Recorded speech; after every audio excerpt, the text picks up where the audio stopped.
Hey, welcome back to Tim's Story. I'm Timmy Young, and this is my story. Last week we were talking about 1974. We're going to get back to 1974 again as we can continue to advance. But I'm playing for a team. We're sponsored by Ned Perry Insurance. I'm on a 9 and 10-year-old baseball team with Jefferson. I guess they're called the Jefferson Eagles. We had a great time back in the day when we didn't have a care in the world. But after a victory, we always had a chance to go to Brahms, and after a defeat, we'd go to Dairy Queen for whatever reason. But playing on that team taught me a number of things because there was only me and Willie Kaufman on my team. There were Black Americans. And this is a league that had what 6, 7, 8 teams in it, and it's just two black kids in the whole league. But we had a great time. This is a time we start bonding. This is a time where I discovered where my norm came from. And so this same year, 1974, I won a golden track shoe at the Little Olympics that was sponsored by the Kiwanis Club. It was a great thing. And we went to the Cinderella Hotel for that Kiwanis banquet, the Little Olympics banquet. And that food was great every year, and I praise God I got opportunity to go each year. And so as we continue to move forward, as I'm looking at what developed into my norm, that's whenever things got really popular. At that time in 1974, there was a number of things that was happening in the world. Of course, Gerald Ford was in office. Richard Nixon had his situation a few years earlier, months earlier, and so we just keep on going. But playing baseball, and we played at this place called Lilac Park. I'm not sure if you're familiar with Lilac Park in Shawnee, Oklahoma, but it's over by the bowling alley, single park by itself. There's other parks nowadays. You have 4, maybe 8 fields. We had the one, and so it was a great place to play. That in the evening time, and so as we continue to move through that season, we roll into the next season in 1975, and at that time, I'm 10 years old. But my teammates from that year were 11. See, my birthday came late. July 15th was the deadline. That was a cutoff point to be able to play. But guess what? I played in that league, and there was a couple other people who played. One of my good friends from the neighborhood, Kenny Johnson. And Kenny could throw that ball so hard, and he was a good pitcher. But after discovering he has a little bitty hand that can control the ball a little bit better than my big hand could, because I could almost wrap my thumb to my middle finger on a baseball at that age. But we preparing for a game one day or for practice. We were sitting on the back porch, and Kenny had this aluminum bat. Okay, mind you, I didn't have a bat. I had a glove and a hat, and that's all I had. Kenny had a bat. If you had a bat back in the day and a ball, you could control the neighborhood. While sitting on the porch getting ready to go to practice one day, we're sitting there. My little brother Philip comes out the house, and this is he's just a little kid at this point in time. He picks up that bat that belonged to Kenny. It was pretty silver and red. It looked good. And we had red uniforms that year, red and white. Well, Philip smacks Kenny on the back of the head, like something that Granny Clampett would do to Jethro, on the show. He hit Kenny so hard, and it really wasn't hard, but to Kenny, it was the heaviest thing in the world. Didn't knock him out, but I don't think Kenny had an appreciation for Philip at that time. Philip was just being Philip. My little brother, he's always been a little bit different than the rest of us because he grew up in a different generation. But Philip was just playing with him. He loved Kenny. He loved everybody. Philip didn't, he just loved playing. But he hit Kenny so hard, Kenny didn't have a good practice that day. Well, fast forward, we had to get on to the league. And so we finished that league out that year. And we go into 1975 into that season. And Will Rogers was I'm not calling them the nemesis, but they were our rivals. They had a really good team. And so we get down to it, and we get through the end of the season, and we win the championship. Okay, or I shouldn't say win the championship. We won the league that year. And what ended up happening with that was there were some parents who got a little bit upset about what took place. So they went to the city and said, hey, they're playing with some illegal players. Really? We have a scandal in a 10-year-old, 11, 12-year-old league? Come on, people. That's Shawnee for you. So this is how it played out. When it was all discovered, which we didn't know what was going on, I just got a phone call and said, hey, I'm your new coach. I'm like, what? And then I finally got another phone call and said, hey, you've been removed from the league. So the city removed, I believe it was maybe 5 players from the league. But what took place through this investigation was we found out that July 15th was a cutoff line. That's why I know it today. We had a guy by the name of Mark Sanders. Mark Sanders at that time looked like George Foster, who played for the Cincinnati Reds, who, that was my favorite team back in the day, the Big Red Machine with Joe Morgan and Davey Concepcion and Pete Rose and Johnny Bench. And we had Mark Sanders, and Mark get up to bat, and he looked like he was going to crank something out. Now, I can't tell you about his batting average and so forth, but he really looked scary. So they thought he was too old to be on the team. So folks from another school brought that to the attention of the city, and they did the investigation, and they discovered I was too young to be playing in this league. Kenny Johnson, too young to play in this league. So we had to forfeit our games. Hey, well, that's kind of sad. We did all this work and we just too young. Does that make sense to anybody? Me either. So and then the next thing that popped up was that the team that protested, or the parents that protested, on their team, they had this dude by the name of Ronnie Franklin. And Ronnie Franklin is still a good friend of mine. And he was booted from that team. So they lost also. But guess what? We got the hardware. And, when you win first place at the time, we get these trophies look like this, right?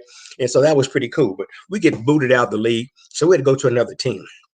I don't remember all the players' names at this time that was involved. I think it was two other players. But we were the three basically all-stars on the team that got booted from that league. So I had to go to another team. This is when I come in and I go to a team with Willie Martin. So Willie Martin is our coach, and Will Rogers. That's where I get a chance to meet Roger Gwynn and who was it? John Holcomb. Sorry, I stuttered there. John Holcomb was on the team. Jared, can you pull a picture up? So we have a picture of this team, and it was pretty cool how we all developed. But we made it to this team, and I was on our way. We were on our way to a tournament in Enid, and it was 1975. And so I was adopted basically by this family with the last name Sloat, Newton and Marion Sloat. And my friend Brett Sloat, of course, on the team, he had an older brother named Dale, who was in the league that I had gotten kicked out of. And then there was their sister Leslie. Well, we were on our way to the tournament in Enid.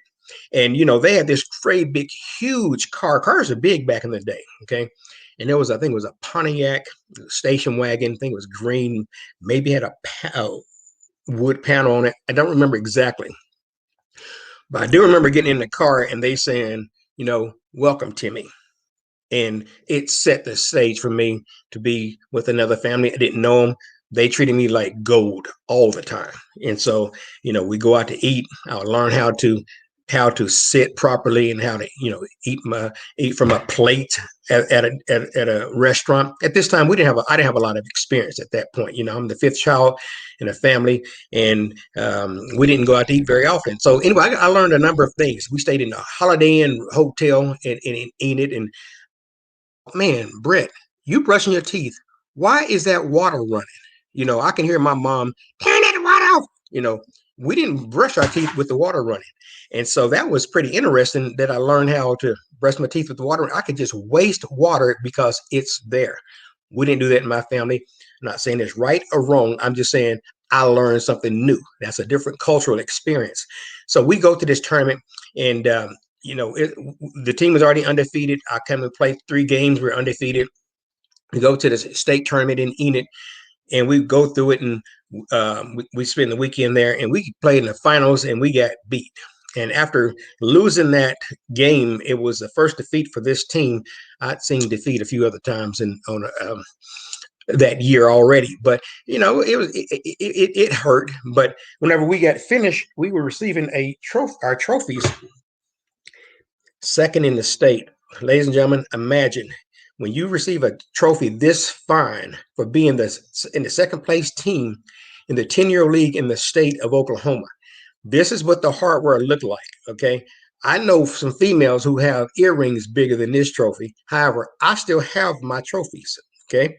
And so this team was great. We had a kid named John Stevenson on the team, and John played first base. He wasn't very mobile. He's the big guy on the right side in the picture. And John had a great sense of humor, and may his soul rest in peace. but he always had something funny to say. But this team taught me how to have fun. They would go to practice and they would laugh during practice. I'm like, what the heck is wrong with y'all? What y'all laughing about? It was always a great time being at Will Rogers. We were right behind the school, just on the east side. And one of my reputation at the time was that I could hit a ball over the fence. I don't care what fence it was. I could hit pretty nicely. And Willie Martin would be at that batting, at the pitching machine. And it was one of those manual type, not like kids have today, but you had to push your foot, put your foot down on this certain lever, and then you push the other lever forward, and it swung the ball toward the batter. And so we had a lot of batting practice, had a lot of time to hit the ball. It was an old little small yellow ball, kind of rubber. So we hit that ball, and my goodness, man, I think I put one on after on MacArthur Street 2 or 3 times, and it didn't happen too many more times after that. But it was fun just being out there to hit and just playing the ball. Clay Nelson, Clay was still a good friend of mine. He was on that team, and he was out shagging balls, and Kirk West and Gary Dockery. Eric Lawson was our catcher, and he'd stand behind, catching the balls at time. Not every day, not every practice. But we had a good team. We had a great time, traveling with the Sloat family. And back at that time, there was this song that came on, and I didn't grow up listening to the radio a lot, but Philadelphia Dreaming or something. It was I think it was Elton John. It was just the music of the day. Linda Ronstadt, the Earth, Wind, and Fire. All these groups was just singing back to back to back to back. And I learned about some dude named Casey Kasem, during that time period. And so, my life is changing. I'm getting to see some things I'd never seen before. I'm getting a chance to travel without my parents. I'm getting a chance to be infused with another culture, and it was just so great, and just to see how things were developing. And so, but my friend Brett, he was, we'd sit and talk, and what I loved about Brett and still love today, I promise you this: when you talk to Brett Sloat, you're not going to mix his words up, because he's going to speak directly, okay, into that exact words he wants to say. And it's going to take a long time for those words to come out, but you'll know what he's saying. Brett was never in a big hurry to do anything, but man, he's just one of the coolest people. And his birthday is 4 days before my birthday, and I make sure I send him a birthday salutation every year. But just that friendship that developed from that time, we don't see eye to eye today on a whole lot of issues, but one thing that we do, and we have in common, is that we love each other. Okay, no matter what is said, no matter what I may post, Brett is still my friend today. Brett is in Seattle, Washington, and he's just somebody that I just appreciate. He had to, and I thought that having a name like Marshall, I thought that was one of the coolest things, and so that's what I call him. That's my friend. But got a chance to grow up with Brett, and like I say, his family taught me a number of things. And they used to live in at the corner of Penny and was it Smoking Oaks? What is that? Pine Ridge here in Shawnee.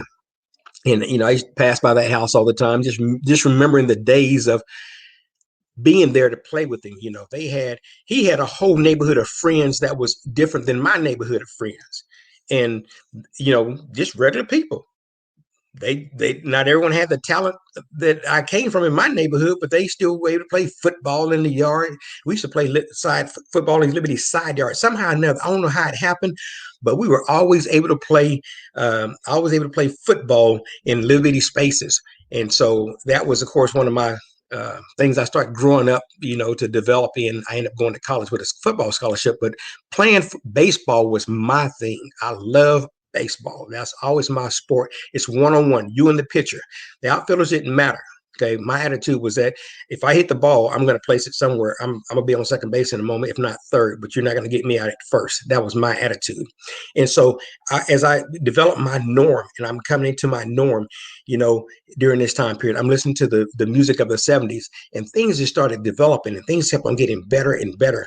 And so that's all I have time for today. I'm going to continue sharing more of my story next week as we roll into more of the 1975 school year, 74, 75 school year and on. But I'm going to share with more people and who influenced my life to help my life to become what is a norm for me and how things develop. But you don't want to miss next week. We're going to talk about that golden track shoe again, that second time around in fifth grade, and other teachers like Margaret Garner and things that happened at Washington School. And then we're going to roll into Shawnee Junior High, where things really got interesting when we all came together in Shawnee. You don't want to miss it. We appreciate you. God bless you. Thank you for tuning in to Tim's Story. I'm Timmy Young. Got a new salutation. Salute. Shalom. Until next time. God bless you.